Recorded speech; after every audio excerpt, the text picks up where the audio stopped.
എല്ലാം ശുഭമായി നടക്കുന്നുണ്ട് എന്നുള്ള വാർത്തയാണ് വരുന്നത്. അമേരിക്കൻ ട്രംപ് പക്ക ബിസിനസ്മാനാണ്. അത് തന്നെയാണ് ഇവിടെ അവസാനമായി വരുന്ന വാർത്തയിൽ നിന്ന് നമുക്ക് മനസ്സിലാക്കാൻ പറ്റുന്നത്. എന്താണ് ഇവിടെ പറയുന്നത്? The United State on Friday approved a sales of 9 billion Patriot defence missiles for Saudi Arabia. ഭയങ്കര സംഭവമാണ്, വിജയിച്ചിരിക്കുന്നു. ഇനി യുദ്ധം ചെയ്തില്ല എന്താ? അറബികളുടെ പോക്കറ്റിലുള്ള മണികളൊക്കെ ഡോളറുകളായി ട്രംപിൻ്റെ പോക്കറ്റിലേക്ക് വീണു. ഇതൊരു യുദ്ധതന്ത്രമാണ്, അതിലുപരി ബിസിനസ് തന്ത്രം കൂടിയിട്ടാണ് എന്ന് പറയാൻ പറ്റും. എന്താണ് ഇതിൻ്റെ സംഭവങ്ങളൊക്കെ? ഇത് വലിയ രൂപത്തിൽ കൊട്ടിഘോഷിക്കപ്പെടുന്ന ഒരു യുദ്ധതന്ത്രത്തിൻ്റെ ഭാഗമായി ട്രംപ് കൊണ്ട് മുന്നോട്ട് വെച്ചത് കാര്യമാണ്. അതിൽ പ്രധാനപ്പെട്ട ഒരു കാര്യം 9 ബില്യൻ്റെ അമേരിക്കയായിട്ട് ബന്ധപ്പെട്ടിട്ടുള്ള ഒരു വലിയ യുദ്ധസന്നാഹങ്ങളൊക്കെ അവർ ഒരുങ്ങിക്കഴിഞ്ഞിരിക്കുന്നു. എന്തിനാണിത്?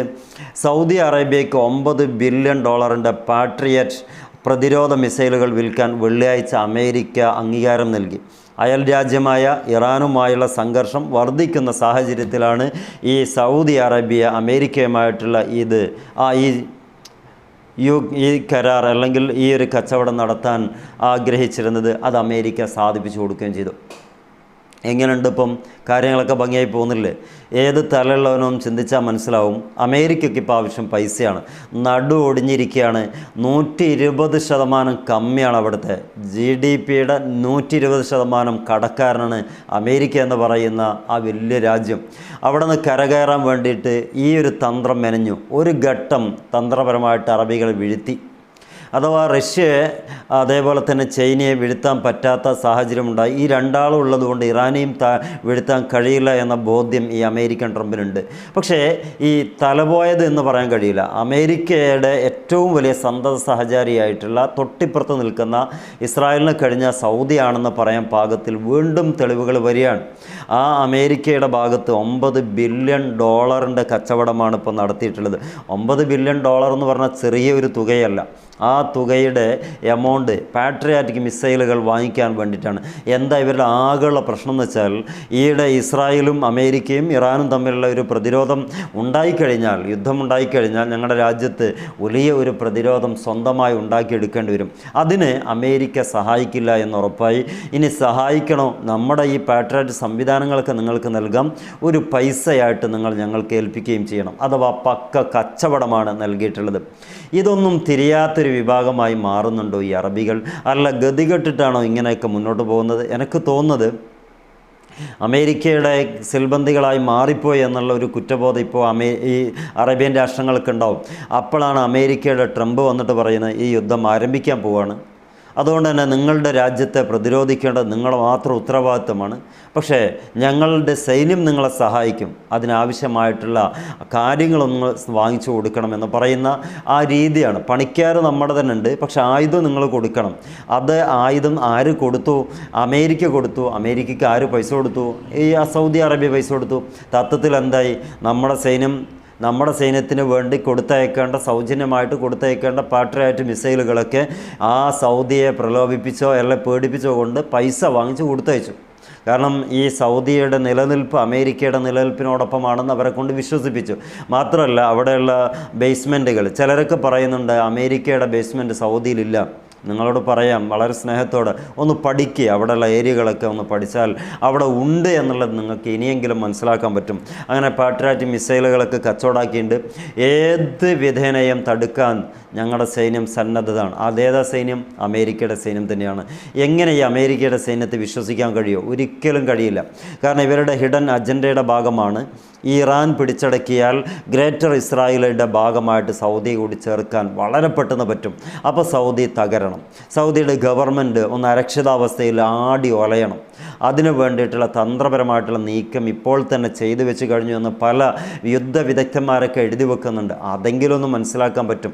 പിന്നെ ഇവിടെ എന്താ പറയുക, സോഡക്കുപ്പിയിൽ കോട്ടി കുടുങ്ങി ആ കോട്ടിയുടെ അവസ്ഥ ഉണ്ടല്ലോ, ഇങ്ങോട്ടും ഇല്ല താഴോട്ടും ഇല്ല എന്ന് പറഞ്ഞ പോലെ ആ അവസ്ഥയിലാണ് സൗദി എന്നുള്ളത് മനസ്സിലാക്കാൻ പറ്റും. 9 ബില്യൺ അടിച്ചുകൊണ്ട് പോയി എന്ന് പറഞ്ഞാൽ തെറ്റാകാത്ത രൂപത്തിലൊരു കച്ചവടം കിട്ടി ട്രംപിന്. ഇനി ഖത്തർ വരാം, ആ സൗദി അറേബ്യ വന്നു കഴിഞ്ഞു, ഇനി UAE പിന്നാലെ വരാൻ സാധ്യതയുണ്ട്. ഖത്തർ എന്തായാലും പോകും.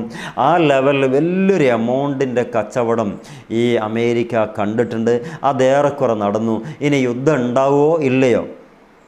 പ്രേക്ഷകരായ നിങ്ങൾ പറയും യുദ്ധം ഉണ്ടാകില്ല എന്ന് പറയാൻ കഴിയില്ല. എങ്കിലും ഫസ്റ്റ് സ്റ്റെപ്പ് അമേരിക്കക്ക് കച്ചവടം കിട്ടിക്കഴിഞ്ഞിട്ടുണ്ട്. ഇനി ഏതൊക്കെ രാജ്യങ്ങളെയൊക്കെ കച്ചവടത്തിൽ അകപ്പെടുത്തിയിട്ട് പിന്നെ ലാസ്റ്റ് വേണമെങ്കിൽ ഈ ഒരു യുദ്ധം പൊട്ടിപ്പുറപ്പെടാൻ സാധ്യതയുണ്ട്. ആദ്യം അവരുടെ ആയുധങ്ങളൊക്കെ എല്ലാ സ്ഥലങ്ങളിലേക്കും അവരുടെ പൈസ വാങ്ങിച്ചുകൊണ്ട് തന്നെ എത്തിക്കുക. എന്നിട്ട് അവരുടെ ആളുകളെ തന്നെ വെച്ചു കൊടുക്കുക. ആവശ്യമെങ്കിൽ ട്രിഗർ ചെയ്യും, അല്ലേ അവിടെ തന്നെ അങ്ങനെ അവിടെ ഇരിക്കും. അവസാനം ഈ മേഖല മുഴുവനും അരക്ഷിതാവസ്ഥയിലേക്ക് തള്ളിയിടാൻ ട്രംപ് എടുത്ത പണിയിൽ ഫസ്റ്റ് ആര് വീണിരിക്കുന്നു? സൗദി വീണിരിക്കുന്നത് വേണമെങ്കിൽ പറയാം. എന്താണെങ്കിലും ഇത്രയൊക്കെ ഉള്ളൂ എന്ന് മനസ്സിലാക്കുക നമ്മൾ. ആ മൊസാദിൻ്റെയും അതേപോലെ തന്നെ അമേരിക്കയുടെയൊക്കെ എല്ലാവിധ പെടലുകളിലും അല്ലെങ്കിൽ പെടുത്തലുകളിലും നമ്മുടെ ആളുകൾ അറിഞ്ഞോ അറിയാതെയോ പെടുന്നുണ്ട്. ഏറ്റവും പ്രഥമ ദൃഷ്ട്യാ നമുക്ക് മനസ്സിലാവും സൗദിക്ക് സുരക്ഷിതത്വം വേണം, അതിനുള്ള ഒരു ഡിഫൻസ് സിസ്റ്റമാണ് പാട്രിയാറ്റിക് മിസൈലുകൾ. അതിനെന്തേ നമുക്ക് അവിടെ വാങ്ങിക്കാലോ. ആ വാങ്ങിപ്പിക്കാൻ വേണ്ടിയിട്ട് നേരത്തെ വന്ന് പറഞ്ഞപ്പോൾ മര്യാദയ്ക്ക് വാങ്ങാതെ പോയ എന്നുള്ളത് നമുക്കറിയുന്നൊരു കാര്യമാണ്. ഇപ്പോൾ അത് വാങ്ങേണ്ടി വന്നു നിർബന്ധിത സാഹചര്യത്തിൽ. കാരണം ഇറാൻ നിങ്ങളടിക്കുമെന്നുള്ളത് ബോധ്യപൂർവം അമേരിക്കയ്ക്ക് അറിയാം, അതേപോലെ തന്നെ ഇസ്രായേലിനും അറിയാം, സൗദിക്ക് അറിയാം. പക്ഷേ ഇത് വേറെ ലെവലിലൂടെ പറയാൻ പറ്റും. അമേരിക്ക എന്ന് പറയുന്ന കുറുക്കൻ്റെ കൗശലമുള്ള രാജ്യം ഇറാനെ ഇങ്ങനെ പൊറുതിമുട്ടിപ്പിച്ചിട്ട് ഏതൊക്കെ രാജ്യത്തെ അടിക്കുമെന്ന് പറയിപ്പിക്കാനുള്ള ശ്രമം കൂടി ആ അമേരിക്ക നടത്തിയോ എന്നുള്ളതാണ്. കാരണം ഈ അടുത്താണ് എല്ലാ മേഖലകളിലും ഞങ്ങൾ അടിക്കുമെന്ന് പറയുന്നത്. ആ മേഖലയിൽ അടി കിട്ടുമെന്ന് ഉറപ്പായപ്പോഴാണ് അറബികൾ അവരുടെ കയ്യിൽ നിന്ന് പൈസ എടുത്തു കൊടുത്തിട്ട് ഇത്തരം മിസൈൽ സംവിധാനങ്ങളൊക്കെ വാങ്ങിക്കാൻ വേണ്ടി മുന്നോട്ട് വരുന്നു. കഴിഞ്ഞ ഞായറാഴ്ച വെള്ളിയാഴ്ച ആ ദിവസം ഇവരൊക്കെ ഒരുമിച്ച് കൂടി അവിടുന്ന് പ്രഖ്യാപിക്കുകയും ചെയ്തു. ദിവസം $9 മില്യൺ പാട്രിയോട്ടിക് മിസൈൽ വെള്ളിയാഴ്ച അഥവാ ഇന്നലെ അത് അപ്രൂവൽ കൊടുക്കുകയും ചെയ്തു.